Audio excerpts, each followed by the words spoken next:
Hello नमस्कार दोस्तों, आप सभी का स्वागत है एजी स्टॉक चैनल के अंदर। तो दोस्तों आज हम बात करने वाले हैं रिलायंस पावर के बारे में।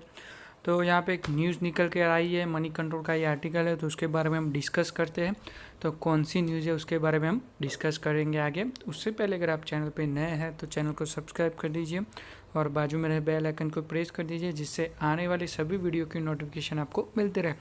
और दोस्तों आप हमसे टेलीग्राम में भी जुड़ सकते हो, उसका लिंक मैंने नीचे डिस्क्रिप्शन में दे दिया है, तो वहाँ से आप सीधा हमसे जुड़ सकते हैं। वहाँ पे आपको live market calls, market related जो भी रहती है वो सबसे पहले आपको वहाँ पे प्रोवाइड की जाती है। तो चलिए दोस्तों अब शुरू करते हैं कि कौन सी न्यूज़ है रिलायंस पावर के बारे में, जिसकी वजह से हमें यहाँ पे उसके अंदर लोअर सर्किट देखने को मिल रही है। तो ये दोस्तों 1 सितंबर की डिटेल्स है, इसीलिए आपसे शेयर कर रहा हूँ। तो यहाँ पे रिलायंस पावर अपना जो भी 300 करोड़ का पेमेंट था वो, और साथ में उसका इंटरेस्ट भी पे करने में डिफ़ॉल्ट हुआ है।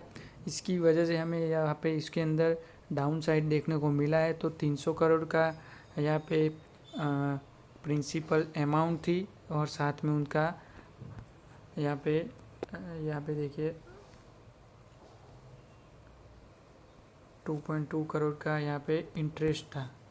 तो ये दोनों यहाँ पे करने में असफल रही है कंपनी। तो यहाँ पे देखिए अब shares of Reliance Power fell over 2% in morning trade on BSE September 1 after the company said they had default on payment of principal and interest totalling of 322 crore 300.22 crore. तो यहाँ पे दोस्तों अब यहाँ पे कंपनी ने खुद ही बता दिया है कि हम यहाँ पे ये पेमेंट नहीं कर पा रहे हैं, तो उसके लिए हम आगे इसकी वजह से इसके शेयर्स के ऊपर क्या इफ़ेक्ट हुई उसके बारे में देखेंगे, और हम यहाँ पे चार्ट का एनालिसिस करेंगे, और वहाँ पे भी देखेंगे कि कंपनी आगे किस तरह से आपको लेवल देखने को मिल सकते हैं। ठीक है, यहाँ पे the company is regulatory filing the September 1 said it has default on a term loan of four Axis Bank, Yes Bank and IDBI एंड लक्ष्मी विलास बैंक। तो Lakshmi Vilas bank, Axis bank, IDBI bank और यस बैंक में उनसे जो भी loan लिया था वो पे पेमेंट करने में असफल रही है कंपनी।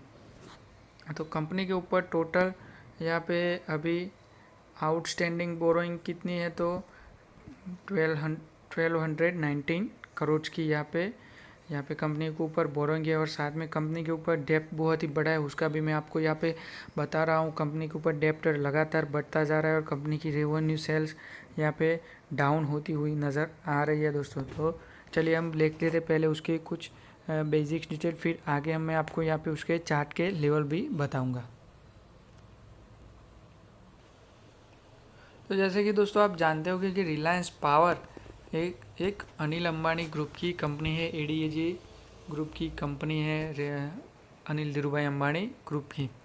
तो यहाँ पे रिलायंस पावर एक रिलायंस जो भी अनिल अंबानी की ग्रुप की कंपनी है, तो यहाँ पे लगभग आप सब लोग जानते होंगे कि रिलायंस पावर है, रिलायंस कैपिटल है, रिलायंस इंफ्रा है और रिलायंस कम्युनिकेशन। तो सारी कंपनियाँ अभी डेब्ट के अंदर दब चुकी है, और वहाँ पे कंपनी को सर्वाइव करने के भी अभी बहुत ही स्ट्रगल करना पड़ रहा है दोस्तों। क्या यहाँ पे इतनी बड़ी यहाँ पे कंपनी को तकलीफ़ हो रही है। तो यहाँ पे कंपनी का मार्केट कैप यहाँ पे 911.67 करोड़ है। करंट प्राइस है 3.25 रुपीज़। 52 वीक हाई और लो, तो हाई है 5.23 और लो है 1 रुपी का। Book value 42.31। Return of equity तो यहाँ पे नेगेटिव में रिटर्न ऑन इक्विटी है, तो बहुत ही गंदा परफॉर्म कर रहा है यहाँ पे कंपनी। Return on capital employed 6.36। Sales growth भी नेगेटिव रहा है दोस्तों। 3 साल के अंदर यहाँ पे कंपनी का सेल्स ग्रोथ नेगेटिव है, तो ये भी एक बहुत ही बुरी बात है। कंपनी के ऊपर डेप्ट यहाँ पे देखिए दोस्तों 28,804 करोड़ का कंपनी के ऊपर डेप्ट है। यहाँ पे कंपनी की प्रमोटर होल्डिंग भी बहुत ही कम है, 19.29% की।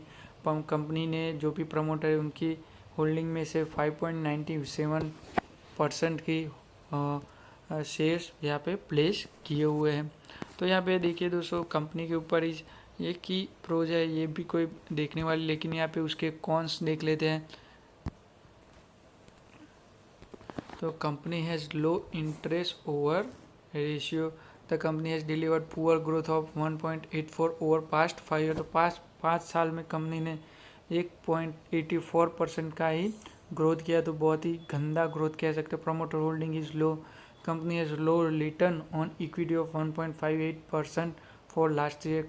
कंटीजेंट लाइबिलिटीज ऑफ 690, तो ये भी लाइबिलिटीज़ भी बढ़ रही है। Promoter holding has decrease over 3 last year, तो ये एक देखने वाली बात है यहाँ पे दोस्तों कि 3 सालों के अंदर कंपनी ने प्रमोटर ने 55% से 56% के अराउंड कंपनी ने अपने जो भी होल्डिंग है वो कम की है। तो ये भी एक बुरा बात है दोस्तों, क्योंकि कंपनी के प्रमोटर लगातार इसके अंदर होल्डिंग कम कर रहे हैं। तो हमें यहाँ पे देखना होगा कि किस तरह से ये एक संकेत दे ही रहे हैं कि कंपनी अभी डूबने ही वाली है दोस्तों। तो यहाँ पे आपको बने रहने की कोई ज़रूरत नहीं है।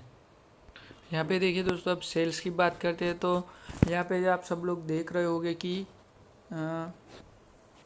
2017 तक तो काफ़ी अच्छी तरह से ये कंपनी काम कर रही थी। लगातार यहाँ पे कंपनी की सेल्स के अंदर ग्रोथ हो रहा था। पहले 2011 में 1000 करोड़ की सेल्स थी, फिर 2017 तक यानी कि 7 साल के अंदर कंपनी ने ग्रोथ 10x यानी कि 10 गुना कंपनी की रेवेन्यू में हमें देखने को मिले।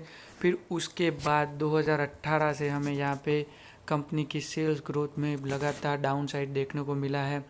यहाँ पे ऑपरेटिंग प्रॉफिट की भी बात करें तो पहले 2010 में यहाँ पे कंपनी नेगेटिव, फिर बाद में यहाँ पे कंपनी प्रॉफिट जनरेट कर रही थी, ऑपरेटिंग प्रॉफिट।